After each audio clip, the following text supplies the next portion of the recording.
All right, guys. We are at episode 9 of the Enlisted Real Estate Podcast. We are super excited today because we have an awesome guest. We have Theresa Tilton. She has been a VP of sales for over 25 years in new home construction. And she's currently the sales manager at MI Homes. So we are lucky to have her on today. Thank you for doing this, Theresa. We really appreciate it. No problem. Glad to be here.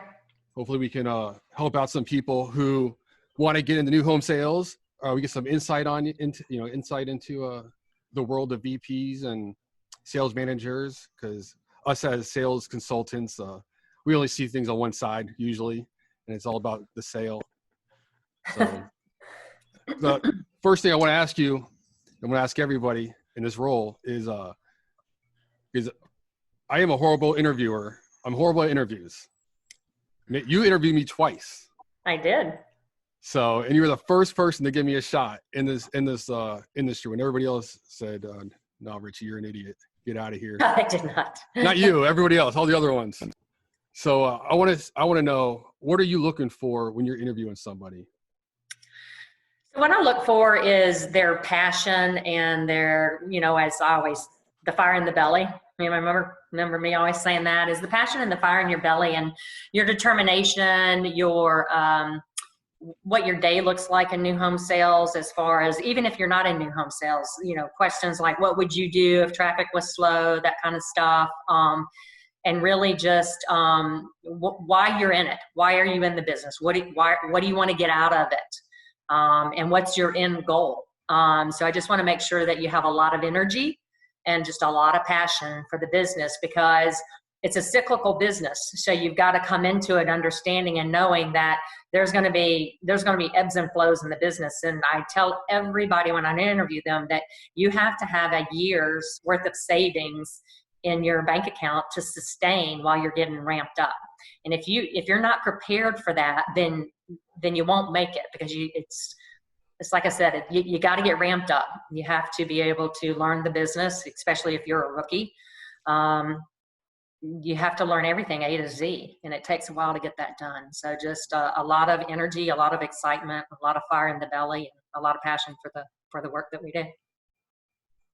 Yeah. I was lucky because I remember when I was interviewing with you the first time, you were trying to get me through, and I had that meeting with Marty. You're like, just be confident. Yeah. And so I did, and Marty's like, "No, you're good. I'm out." And then it was like, I think it was like a week or two later, I had emailed you again, and like, "Word on the street is you're hiring again." And you're like, "Come on in." Yeah.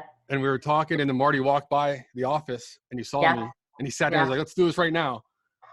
And but one of the things he was very compassionate about with you was your background, and that you came up through the military.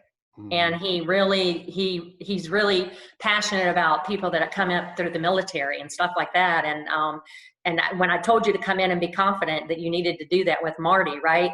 And I still to this day remember you sitting in the chair in front of me saying, and you put both hands on the side and you said, "Marty, just give me a chance." And he did. He gave you that chance, and you just soared. Yeah, I was very fortunate for you guys, because that changed my life. I remember getting the call from you. I was in a Publix parking lot in College Park. Oh, wow. Yeah. And I was trying to be cool. I'm like, "Oh, cool. I'll see you Monday." Yeah. And then what'd you do? Go do cartwheels or something? Yeah. I think I bought a bunch of alcohol and had a party. So, yeah, because it is hard when, we get a lot of real estate agents that walk in like, "Oh, I'm thinking about going to new home sales," and they think it's super easy. Yeah. Like people just walk in and all day long trying to buy houses. But you do have to have that long backlog, or you have to have savings, because, you have 2 months of training usually, and then if you sell a house your first day, you still have to wait 6 months for it to be built, and you get paid a month after that. Yeah, we've heard of several people from the real estate world, and they do get in and they do realize it's a lot more paperwork, and it's a longer process. It's just not putting somebody in your car. You gotta continue to nurture all of those prospects as they come in, because they're not floor pops the first time in a lot of times. Oh yeah. Yeah. Not everybody could be like Richie.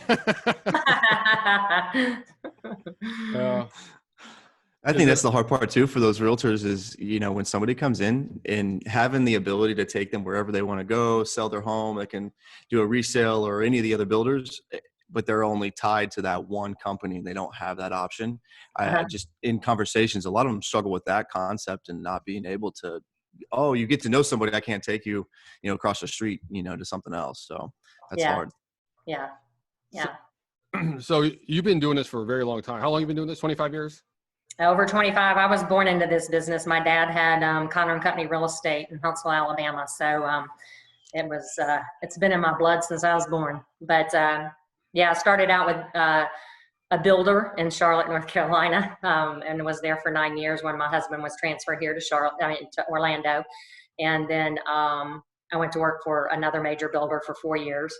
And then went back to the original builder I worked for in Charlotte here in Orlando. For 14 years. But in totality, I was with Beazer Homes for 25 years. And now I'm with MI Homes as a general sales manager. So you're at Pulte in Pulte in South Carolina? No, so I was with Beazer in Charlotte, North Carolina for 9 years. And then I moved here to Orlando and with Beazer didn't have anything. So I worked for Pulte Homes for 4 years as a general sales manager. And then I had the opportunity to go back to Beazer and work under David Burns and Marty Schaefer for 14 years. And then I did leave for a little bit and went to Taylor Morrison for 19 months.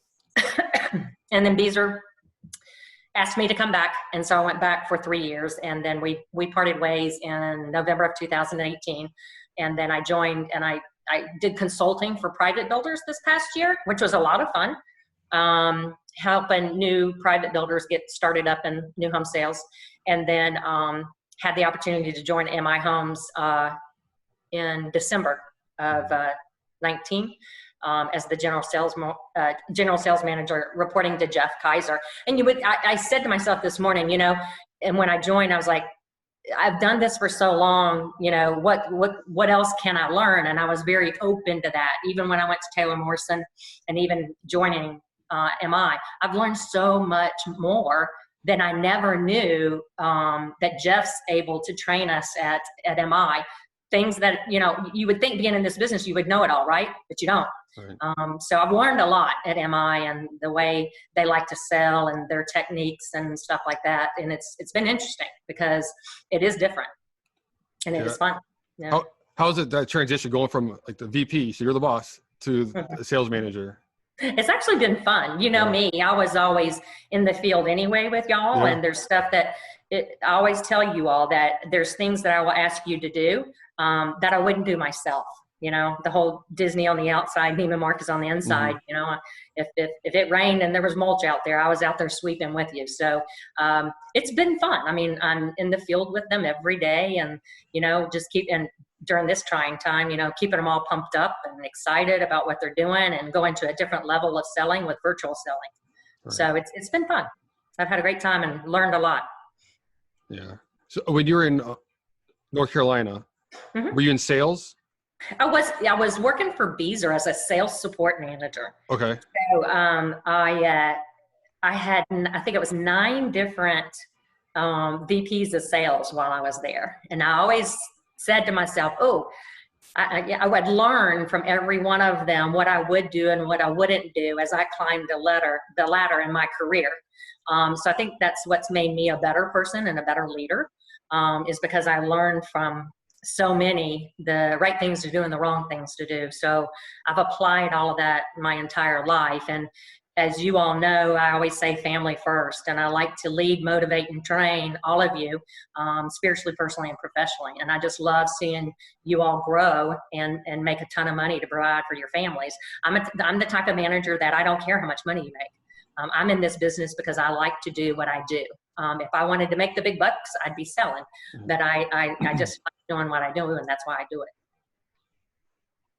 So how do you, for somebody like Brian? Yep. You ever hear the story about Brian when he went to Foundations? Not that I recall. When he sat at Alan Merrill's office? Oh, yeah. He went into Alan Merrill's office. Brian. That I was going to be you one day or something like that. Is that right? Brian, that's I was gonna, lose my job in the first 3 days working at Beazer, telling the CEO I was gonna be sitting at his desk here real soon. And then as soon as I get off the plane, I come back to work here in Orlando at Beazer. Theresa was right there to go, so let's talk about what happened there, and everybody was laughing. It was pretty funny, yeah. So that's funny. So Brian has some aspirations in his career. Yeah. How do you go from sales to, sales manager to VP? Like how does that happen? You have to have somebody that mentors you, Brian. So you have to have somebody that's willing to let you take over some reins for them. So like what I do, like when I was at Beazer, I had a couple people that I would rely on, and they could run my deal sheets for me, right? And do contracts for me and stuff like that. So you have to be, you're VP over there, you're at Weekley, right? Yep. David Weekley. You have to, and hopefully you have somebody that's mentoring you into that. Now I know Mike's over there as the National VP of Sales, right? Mike Masseri. So yeah, he does a lot of the sales training and that aspects of it. So the setup at Weekley is a little bit different than, we always, at Beazer, we had the sales manager, the VP, DP, all the way up the chain. We've got project managers who basically control, their set of communities, and that's their business basically, right? They are the, sales manager, the VP, they're the operations manager. They kind of control all of it. And then we have our division president who oversees the whole business here in Orlando. So it's a little bit different, less of a ladder to truly climb on this side, but. Well, what I would recommend to you is working with your project manager, and hopefully they know your aspirations. And when that project manager is off, that you're taking over the reins for them while they're on vacation and stuff like that, so that you can prove that you have the capabilities and you know how to get there to do their job. Are you doing that? Yep, absolutely. I'm always trying to make sure that they know. I've I'm sure you're very vocal about it. Yeah, not shy about it at all. Everybody from the bottom up definitely knows. Yeah, so it's just trying to make sure that I show, when I came here, my goal was to show that I can do the job that I was hired to do, and that I'm, all about, the company. I'm, loyal and everything, and that I can grow and learn with them and in everything else. So they're very open to. We talk about different aspects of the business, and having different kind of conversations that are probably a little bit more expansive than a typical. Hey, what are you working on? And how can I help you close that type of, conversation? So it happens. And, we'll see how the market reacts currently, to our situation, and possibly some even less opportunities, at the immediate moment. But, I'm still just driving forward, doing my thing. Well, this is a short-term thing that we're going through right now. So we'll come back out glowing at the end, just like we always have. But what licenses do you have? Do you have your broker's license? I started to actually get my broker's license. So I did the course, took the whole thing. I was going to go do the state exam, and then I got hired over here and kind of went through the whole fire hose of learning all of the aspects of Weekley. And I never took the state exam, which now I want to say I'm either coming up on my 2-year mark where you've got the 2 years to take that state, or I've just passed it. So I may have to redo the whole course again, but I'm just the sales associate. Real estate license. Yeah. You might want to also look at getting your contractor's license, because the project manager role is a lot different at David Weekley than it is, VP of sales and marketing and a sales manager role. You have to know everything. True. That's a great idea. Yeah. I've even talked to him about transitioning into maybe construction and learning to open up my knowledge base of the industry and learning more about the actual construction processes and everything of building the home. So I think that'd be pretty cool, actually. Well, that's a great idea, because, Pulte used to have a training program. It was called Top Gun Training Program. And when they hired somebody, I just got something on the screen. They would put, and Marty Schaefer was actually part of that. Our Marty Schaefer, that's the regional president at Beazer, right? He was part of that program at Pulte, where they would hire somebody and they would mentor them through every department for an entire month. So you would go to accounting, you would go to construction, you'd go to warranty, you'd go to sales on the floor for a month. And you went through every department, and it was like a 6 to 12 month program. So that's a really good point. I would recommend if they would do that with you, that you do it. Oh yeah. I think that's huge. There's only so much you can learn by somebody kind of talking to you about, financing or purchasing, but to actually be embedded into that area for a month or so, like you learn a lot. I'm sure it's very, very eye opening as to what their experiences are and how they perceive everything else that's coming in. So I think that's huge. And then mentoring other salespeople that come in, offer to mentor them. And the best compliment you can ever get is to make sure that mentor is selling and doing a great job because you train. Absolutely. Yeah. Absolutely. No, I definitely agree on that one. Definitely agree. That's awesome. When you're hiring somebody, so as a VP and you're hiring a sales manager, because I know Richie asked you about sales, but what about a sales manager? What are you looking for in that aspect? I like to make sure that we have a lot of similarities as far as our passion. And I always use that word passion. And that you're very competitive. I can remember one CEO of a company asking another CFO of a company, what makes Theresa so successful? And he said, she's so darn competitive. And I am. So I want to see the competitiveness. I want to see that they have a following of new home counselors that they'd be able to bring with them. Because this is a big business, but it's a really small world. Right. So if you have a great reputation, then you're going to have great new home counselors that want to come to work for you. And at one of the things at MI Homes was when I was interviewing with Jeff is, do you have some salespeople that you could interview and bring on board? And I'm like, absolutely.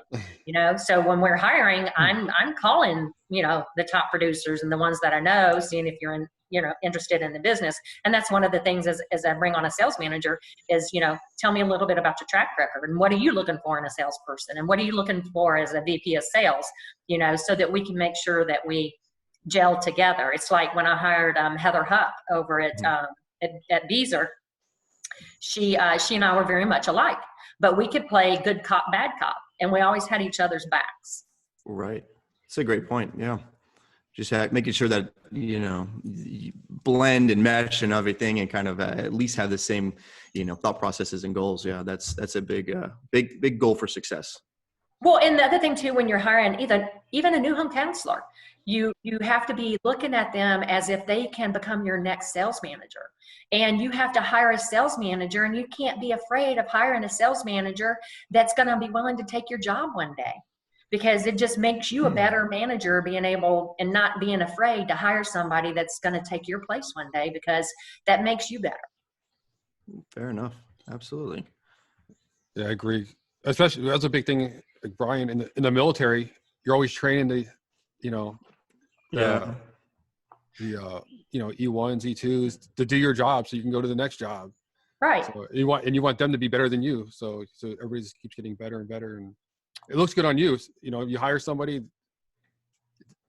they succeed, you succeed. So that's true. That's true. Especially when you're trying to get all the way up to that CEO position. I mean, I got a long way to go.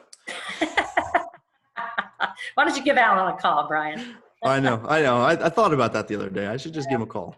Hey, are you ready to step aside? I'm coming in. That's funny. I don't know if he'll take that call.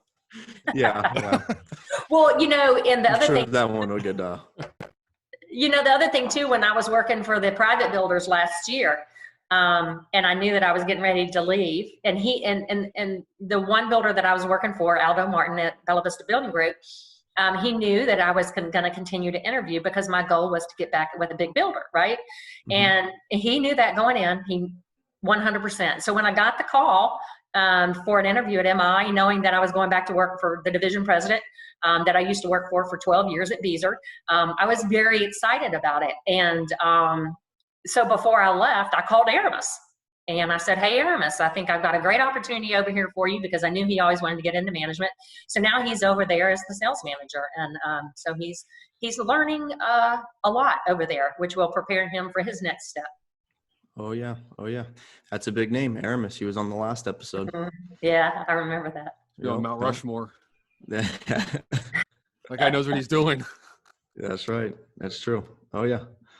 Yeah, you learned a lot from him, throughout my early stages and times, and we talked about him all the time, Richie, and things that he was doing and all. So, I think that's huge too, just getting in the business, finding somebody that is successful, knows what they're doing, and, learn from them, and right. So you're never going to know it all, and just always have to be open to continuously learning and expanding and, sharpening your craft. So, yeah, especially for new home sales people, you got to find somebody who you can relate to, or, who you can watch and learn from. Because I never, actually worked with Aramis. We were never partners, but he was actually my competitor, same company, but he worked in Tapestry. I was in Sawgrass. He was my competitor. He was my competition. Yeah.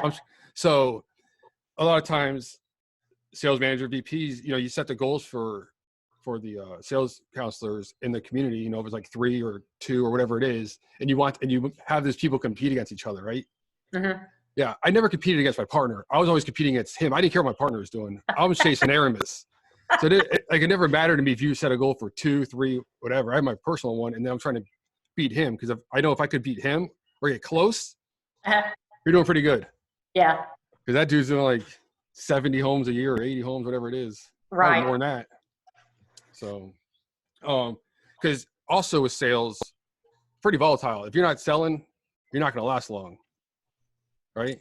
Yeah, cyclical business, I said earlier, right? So I always heard the phrase, hire slow, fire fast. And, I think it applies to sales. You have your top third, your middle third, and your bottom third, right? So your top third continues to produce, and the middle third you want to coach up. That's Jack Welch. Jack Welch. Isn't that the CEO that just died for GE? Isn't that his thing? Oh, I don't know who it was. Oh, that's what I've learned on my entire career is that, you want to keep your top third happy, right? And you want to get your middle third groomed up to, bump up to the top third. And then you want to get that bottom third. You either got to manage them up or manage them out. Right. Is it just as volatile in your world as a manager and a VP? Oh yeah. So how have you been able to stay so consistent for so long? Good question. Just being me and not changing because of the times. You still have to be empathetic and compassionate and family first. Things happen. And right now is a difficult time. And, we have to be out there with you all one-on-one more so than ever, even though some of you might not want to see us because we've been in so many communities and around so many people. But, we've got to continue to stay positive and upbeat and positive. And motivate you daily, even more so now than in the past, because your backlog's eroding because of cancellations, and you're not getting as many sales as you want to right now. So you all are a little bit in a panic mode. So we've got to continue to let you all know that we're going to come out of this. It's just going to take a little bit. So we have to get more creative. We have to do what I call futuristic selling, almost like the Jetsons. Remember the cartoon, The Jetsons? Y'all might be too young, but anyway, we're going to be into futuristic selling. Most of all the selling right now, for other products is done online anyway. So we are going to be going there. And I think it's something that we're going to go there and we're going to stay there because it's going to make us better. Because virtual selling is going to be a way of the future. Yeah. I can definitely see that, especially here in Florida. We got so many people coming from up north, coming down, and just saving them the cost of flights and the time, and having to get off of work to be here. So I agree. I definitely think that as we open up this box of futuristic selling, I think a lot of it is going to stick 100%. We just have to remain compassionate to ourselves and to our team, and be empathetic with everything, not just what's going on today, just, on everything we do, from, determining who we're going to put in a community to who we're going to hire. And it's a group effort. I never make the decision alone either. I always have the sales manager in there. And if I'm interviewing someone at MI Homes, I have the other sales manager interview as well. And we work together. And, Richie, right before we were on the call today, I think you heard me, I was on a conference call with my VP, Jeff, and the other sales manager, Renee, talking about, how we're moving forward with this futuristic selling virtually. So it's all a collaborative effort. It can't always just be one person's decision. I think if more people are in the in the decision-making process, that we're better off for it. Yeah. So what are some of the things you guys are doing as a team right now with coronavirus going on for your sales? We have our cleaning company has a machine. It's called the e-mist machine, and it's a machine that they use in hospitals and ambulances, and it has a disinfectant in it that kills the germs. So we are disinfecting our sales offices once a week or once every other week, and we have provided the sales team with an additional spray bottle with the misting disinfectant in it with paper towels, so they can disinfect after anybody that comes in. We're also doing that at our design studio and our corporate office. We have taken out gloves and masks to all the sales teams and all the builders. And we have provided them with everything that they need, things you can't find today, like paper towels and toilet paper. So, and we're just, we're going out, we're buying lunch for them, for them and the builders, and, providing treats and giving them the safety tools that they need so that they can open. So I think we've gone above and beyond because we're disinfecting the models with this e-mist machine once a week or once every other week, and giving them the solution to spray everything down as well. So we're staying as safe as we can. We also went out and we taped all the sales galleries and the models' floors with blue tape so that they knew what their 6-foot distancing was to be. And we're screening everybody before they come in. Most like everybody, we have the questions on the door, and you ask them, and they come in and you ask the questions. And, you as a salesperson make the decision on whether or not you think it's safe for them to come in. Are you having your doors are locked then, right? I mean, like they're locked and it's appointment only type concept. Yeah. So what we do is we lock the doors, and the questions are on the entry door where the customer would normally come up, and the exit door where you would normally go to the model. The salesperson goes out the exit door also. If they're not calling, we'll go out the exit door and talk to them across the trap fencing, right? Yep. But still keeping our distance. So we're practicing stuff like that, and a lot of virtual selling. Our sales team is selling a lot virtually because we have given them all the tools to do so. So I think we're doing really well as far as that is concerned, giving them the tools to still continue to make sales. And we're having go-to sales meetings too on Mondays. So we're still doing everything we would normally do, but we're doing it virtually. Very cool. Yeah. Are your people pretty receptive to the virtual selling? Yeah. And so what we're doing right now is we're actually joining, us as the sales managers are joining their go-to meetings with their customers so that we can chat privately. What? Yeah. So, so if I had a prospect, you jump on that call? Yeah, you invite me to that call. They don't know. No. No. Wait.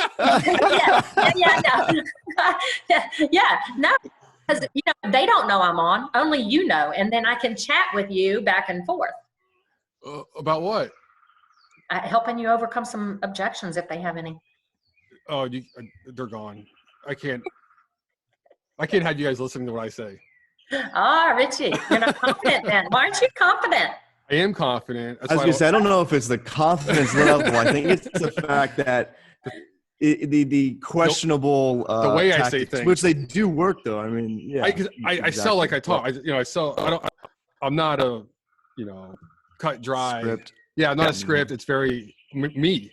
So neither are we. Not in MI, but there's nothing script. There's things that we need to do, like most people, but it's not I'm not a hello. Thank you for virtually meeting you today. What can I help you with? What brought you into this meeting, and how? What changed in your life that made you go on this virtual meeting? That is not. So, I was thinking about you two this morning. Brian, was it you that a customer walked in the sales center at Orchard Hills and you took the competitor's brochure away from them and threw it in the trash? Is that you? Yep, that was my tactic. Every time they walked in with a competitor's brochure, I would just say, "Oh, hey, welcome," and I'd be like, "Oh, I see. Hold on one second. I noticed you got some trash." And I go get the trash can and stick it out like they could put it in there. And if they threw it in, I knew that they weren't a competition at that point. If they laughed, it was an icebreaker, and I was like, "Oh no, yeah, I'm just kidding." And I realized I had more to overcome with the company next door. So that's funny. It worked well. And the two of you also, I was thinking about it again this morning, was the two of you were always involved in the community activities. So they had a lot of community activities out at Orchard Hills, right? Mm-hmm. So is that some of the stuff that you've carried with you to your different careers now at other builders? And what have you two learned from each other? Oh, absolutely. I have some great pictures of Richie still, full suit, jacket, everything, going down a snow slide in a tube. I mean, I remember that. Yeah, that was all those activities that's just a ridiculous community that the homeowners they had an event committee that did all that stuff. And actually had like two main guys that lived there. I think one is like an event planner for Disney. So he just brought all that stuff through the HOA.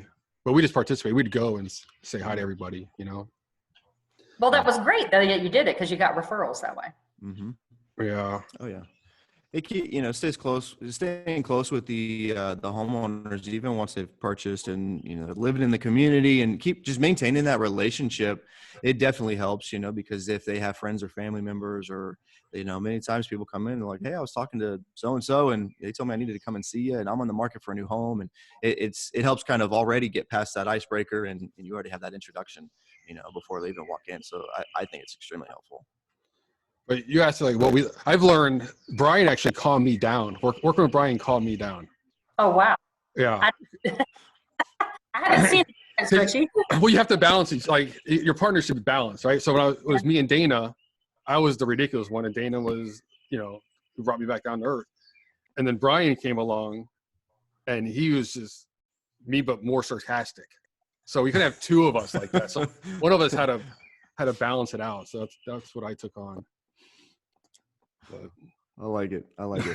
I think the big thing, just working with Richie is having a good time. And I remember we had, while we were over there at Beazer, there was another community, and the consultants within the community were not getting along a whole lot. And I think it created a lot of animosity within that. And the sales started to struggle. But we had a blast, I had fun going to work and I think it was a good time. And I think people could feel that, they could feel that positive energy and they come in and they get excited and they want to be a part of it. So, it helps the sales continue to come in. And that's, for me, I've learned that's something I definitely have taken away, is just making sure that I'm having fun, because when people come in, they feel that, they sense it, and they want more of it. So nobody comes in and goes, "Oh, it's real negative in here. Let me keep coming back," So. Yeah. You got to have a positive outlook. And I'm glad you brought up the fun aspect, because, that's one of the things I loved to do was to always have, fun day Mondays and have different contests and stuff like that to keep everybody pumped up and engaged. And I think that's really important, even more so today. Yeah. I think that's why you have such you have a big following. Mm-hmm. Oh, thank you. So you have a lot of loyal people to you. Well, I think that it's because they know that I'm going to treat them fair. I'm going to treat them like I want to be treated. And that's just the way I like to manage. Yeah. I was curious, like, how do you pair people up? Oh, goodness. I like to hire talent first, and then we put you into training. And then we get, as you're in training, we get to know a little bit more about your personality, right? So we think that maybe we know where we're going to put you, so we put you there. And sometimes it doesn't work. I think you can remember, what was the community that Courtney Doyle was at? What was that, Nova Park? Yeah, St. Cloud. Nova Park. Mm-hmm. So remember, we had a trailer out there first, and we had Tatiana and Ariani out there, and MI Homes was actually right down the road as well at Narcousie del Sol. And we had to change out our salespeople a lot at Narcousie del Sol until we actually found the right balance. So sometimes we make wrong decisions as a manager. But we need to definitely look at the personalities and make sure there's a good, strong one. And then, another one that's maybe not as strong, one that's strong on closing, but one that's strong on negotiating. And, I just remember having Terry Jalbert. God bless her. Unfortunately, she's no longer with us anymore. But, Terry Jalbert was wonderful at, that 5-minute discovery. For that person that came in and said, I only have 3 minutes to talk to you. And she was really good at that. And then you put her with somebody like a Leslie Ogilvie, who's not as, Leslie's more laid back, but Terry's more of a closer. And then they learn from each other and they balance each other out. It's kind of like what I said earlier about Heather and I, we always played good cop, bad cop. So you just have to have that balance. So how did me and Brian end up together? Oh, Brian, I didn't hire you, right? You were there when I came back. Was that correct? Yeah. Because it was during that 19-month where you stepped over to Taylor Morrison before they asked you back. Yeah. Right. I don't remember because were y'all so who was with you, Richie, when I came back? It was me, Brian, and then it was just me and Brian because Dana's a manager already. Okay, so y'all were already paired together when I came back. Yeah, okay. Brian was. Yeah, it was me and Dana, and then Brian came in. He's the third person. Until Dana went into management. Where were you before that, Brian? I straight into Orchard Hills. They sent me over there to. He stumbled into Orchard Hills first job. Yeah, that was a candy store. That was. No, it wasn't. It's not. Listen, it was not. I remember getting there, and everybody was like, "Listen, the 40s can't sell, and the 60s are struggling, but the 50s are doing well." And yeah, but it was not. We're in Horizons West in 2015. You had 15 builders out there. Yeah. And all this land, and it off was, a tiny road. Yeah, tiny and what was it, Summer Lake Groves or whatever the road you live on? It was not a candy store. It was still hard. You had to beat all your competitors. You sold out of it though, didn't you? Yeah. Okay. Mm-hmm. Mm-hmm. So. And you how long was it? How long had you been in new home sales, Richie, before you actually purchased your own new home? A year. A year. Yeah. I don't know how Carl Hendricks did it, but his commission, you have to have 2 years of tax returns, right? Uh-huh. He did it off of one. I don't know how he did it, but yeah, it was. I was fortunate because I went into the original Sawgrass plantation, and you put me with Kim Alsop, who was awesome.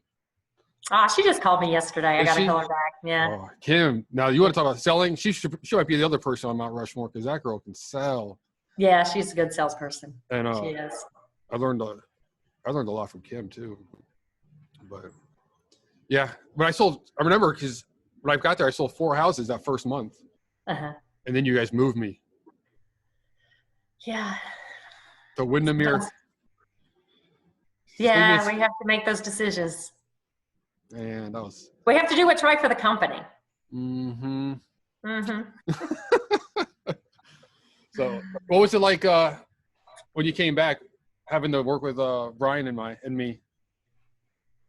Oh, no problem. I mean, we had a great team. We really did. And you can once you have that greatness in a team and the camaraderie that you have in a team, it just it snowballs off of each other, right?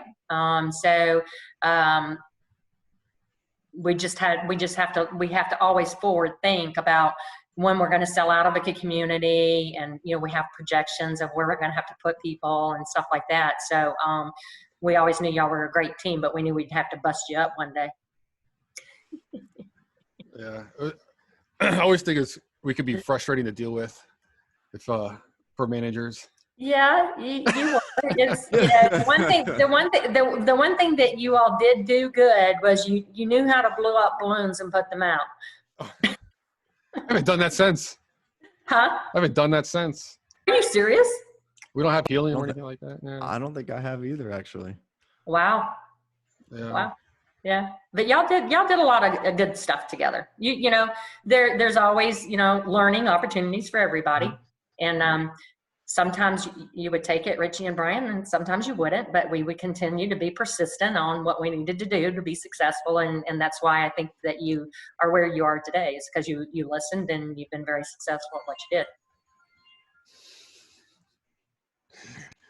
Well, Brian didn't get fired, but I did. Hey, now. It happens. You got to do what you got to do. I understood. Sometimes things run downhill, right? I know. Yeah. I know. I think I felt bad, but I was lucky enough that jump right into another role. Yeah, it just, that's probably the hardest part about the job is having to part ways with someone because you do care about them.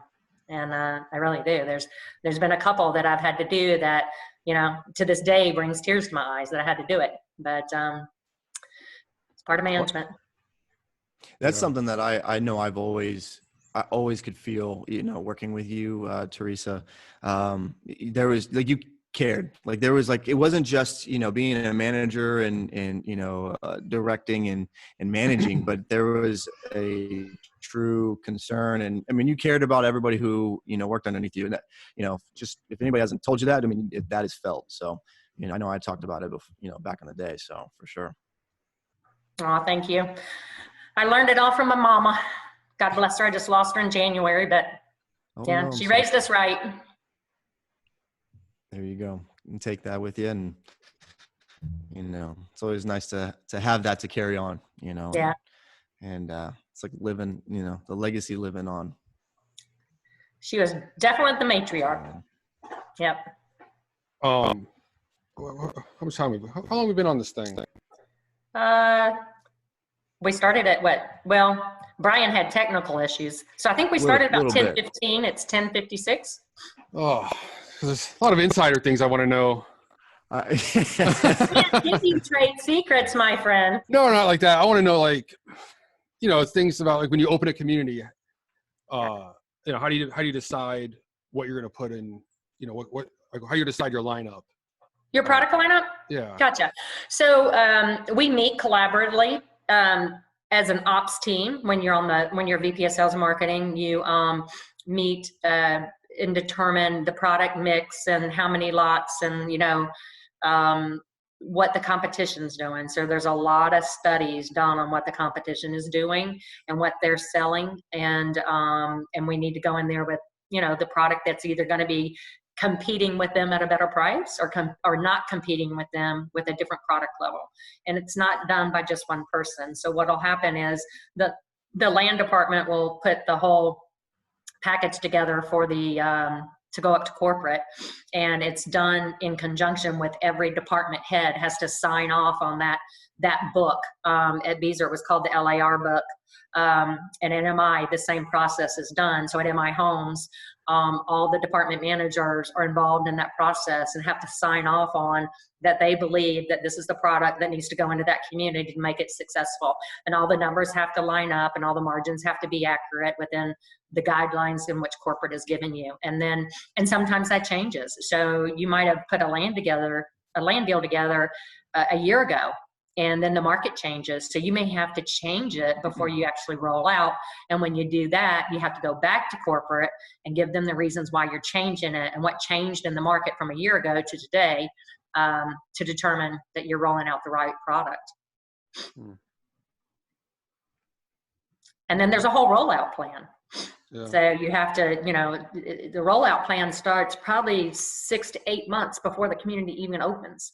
Those are strategic things that have to be done, all the way down to opening the sales center and ordering the model signs, and it all has to be coordinated so that it all works. I mean, you have to we just opened a new community at MI. It's called Estuary at St. John's, and we started pre-selling just a couple months ago, and we sold 12 houses the first month that we started pre-selling, even without a model. We just opened it officially, the model, on Friday because we just got a CO. We wanted to be in there a week ago, but it was held up because of the bond from the land department that needed to submit to the county. So, you have to sometimes punt, because if you're not ready to open, you can't, without a CO, you can't be in there working. But we were fortunate enough because MI Homes has another community right around the corner. And it's called Towns at White Cedar. So we're able to pre-sell from there. Awesome. Yeah. So it's definitely a process, and it's a very involved process.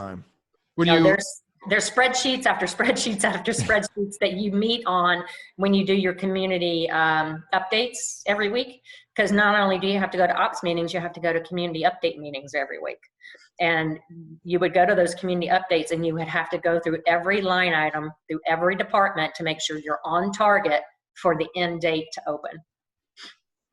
It's a lot. It's hard to predict, like how is that trying to predict what that market's going to be in 2 years, from the time you're purchasing the land and putting it together and actually getting it open, hoping that it's the right demographic and price points and, product lines. So when you do set a product line and then, whoever you're putting in the community, make some suggestions. Is that actually ever heard? Yes. Oh, it is? Yeah, it is. But there's sometimes, it's not logistically possible. If you think that you need an extra floor plan, in my 30 plus year career, I've only worked for 4 new home builders. And as I said, 25 of it was with one. Mm-hmm. So and with all 4 builders, it was the same process with trying to develop a new plan. It takes 6 months to a year to develop a new plan. So, if you feel like you're missing in product, it just takes a while. Why would somebody, if you're opening a community and say Oviedo, and you do a survey, that's what you guys do, like a product, like a survey to see what everybody else is doing? No, we do a CMA. A what? A CMA? A CMA, yeah. Let's say you do a CMA and you show all these builders are doing, 4 bedrooms and 2 bath, and you have a floor plan that's a 4 bedroom, 3 bath. Why would a builder take away a bath just to do what everybody else is doing? Probably to try to get their house costs down so they can be competitive with the other builder or less competitive. They got to be able to look at the 4-2 with everybody on that CMA graph line to see where we're going to come in. Because everybody has different house costs and everybody has different standard features and closing costs and realtor percentages and stuff like that. So you have to factor all that stuff in. And I know you all have done CMAs before, so you know what you have to look at. That's what the ops team's looking at as well. So you have to look at all of that. And, and in these times, if we have to, you don't want to really drop your to-be-built price list, right? Because you don't want that to hurt your community and you don't want to hurt the people that you have in backlog. So if you're trying to have to save costs, then you have to start looking at what goes behind the walls and in the walls. So you do that first to help take out cost before you have to drop your base prices, because you don't want to deteriorate your community and your backlog. Yeah, I was never a fan of dropping prices. No. Rather raise them and give me more money, more incentives to play with. No, we raise them and therefore you make more money. You get more commission. Yeah, no, I'm a fan of raising prices instead of lowering, but I'll take the incentive with it, Yeah. Oh, speaking of that, so when you have an NHC call you and submit an offer to you, and you respond with you're negotiating, how much room do you actually have?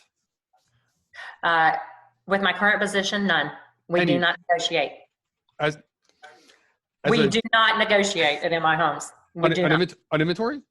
We do not negotiate. Okay, so when you're at Beazer and you had an inventory home and people submit offers, how much room is there actually? It depends on the house, the plan, the structurals, the lot premiums. It just depends. As a manager at Brand B, I knew what the level I needed to be at for that particular community as far as margins were concerned. So I knew what I could do and couldn't do. And so Marty gave me the leverage and knew that I would hold to that. And as I told you earlier, I'm very competitive. So I'm always going to try to exceed that margin because it's better for the company and it's better for me personally at the end of the year when bonuses come out. Right. Yeah. So it just really depends, Richie. I was wondering how often when like a sales manager responds with another number, like how much more they can go, Yeah, it just depends. When Heather and I did it together at Beazer, she knew what she had to work with. And, and I have to say that that's one of the things I've really loved about working at MI Homes is there's not a lot of phone calls at all. as far as negotiate, because we just don't do it. If we're negotiating, we're negotiating a totally different way. And it's not what I've been traditionally used to at all.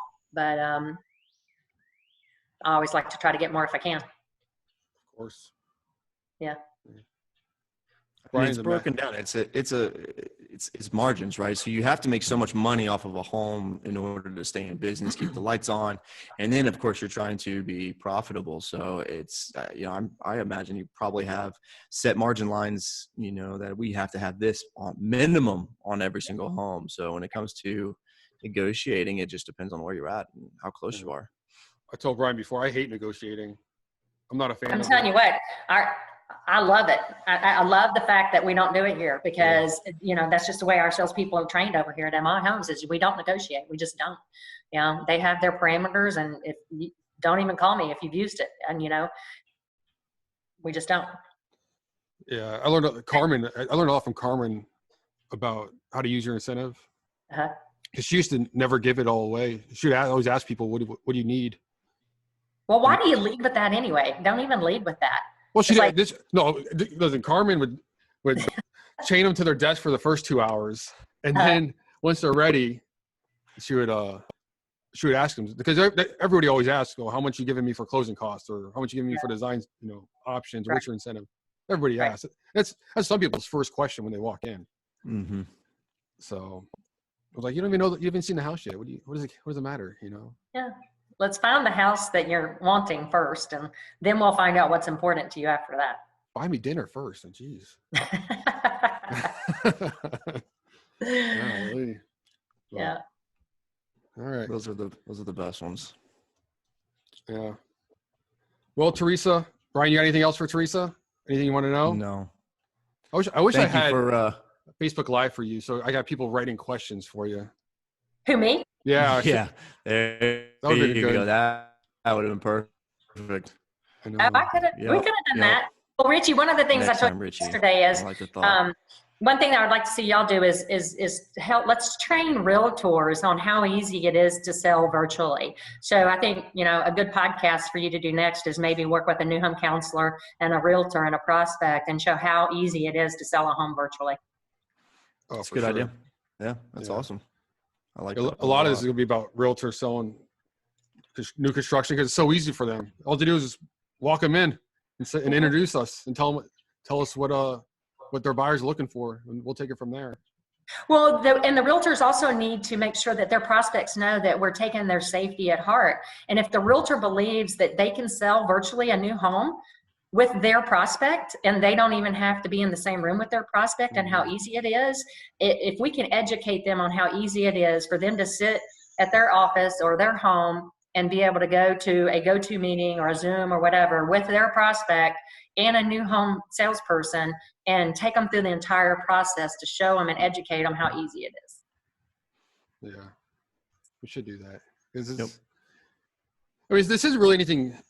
I think it's new to a lot of people who haven't been, who aren't tech savvy, because FaceTime and, virtual selling isn't anything new. It's just new for a lot of people who never heard about it or done it, Yep. It's probably scary just if they haven't, and they're not familiar with it in that regard. But if you think, everybody FaceTime, so it's an easy concept. You just got to put two and two together. And I agree. I like that as a topic. Yeah. That and follow up, remember on the Jeff Shore call and the Mike Lyons call yesterday, we've got to focus on the timeliness of follow up and making it personal. Yeah. Mm-hmm. Follow up everybody should be follow up anyways. I don't understand that part, but that shouldn't even be somebody has to tell you to follow up with a prospect. That blows my mind. But there are some. And the one thing that I think Mike Lyons or Jeff Shore once said, don't make long-term decisions on short-term circumstances. I think it's fabulous for today. Yeah. That's good. I was going to say, that's my train of thought. Something about follow-up. Yeah. Well, no, follow-up. No, you definitely should be following up.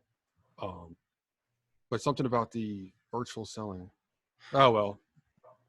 Oh, no, I've lost it. I don't know. We always knew you lost it, Richie. I forgot what I was going to say. But Save it for next week then, I guess. next week. Oh, I can't remember 2 seconds ago. Fair enough. Man. All right. But it's it was good. Thanks, Theresa, for coming on today. No problem. I appreciate it. We appreciate it. Hopefully we help some people, and NHCs or people looking to get into new construction can learn something. Right. Thanks for your insight. We appreciate you doing this. If they want to, if you're watching the podcast, you can reach me on my personal email at nttilton@gmail.com. I'm happy to help you through anything. And the two of you, thank you for your dedication to this business, and stay healthy and safe, and say hello to your families for me. Absolutely. Thank you. And we'll put your email in the description below. So Okay. people who are listening, they can, easily go down there and grab that as well. So You're gonna get blown up for some job interviews. Yep. That's great. I love working for in my home. So just give me a contact. There we go. Perfect. Awesome. Well, for everybody listening, follow this on any of the podcast platforms that you listen to, whether it's iTunes, Google, or if you want to watch it on YouTube. And thanks, guys. I appreciate it. Check out Brian's sexy face on YouTube. It's like Thank you guys. Stay new safe. closeout, right? Yeah.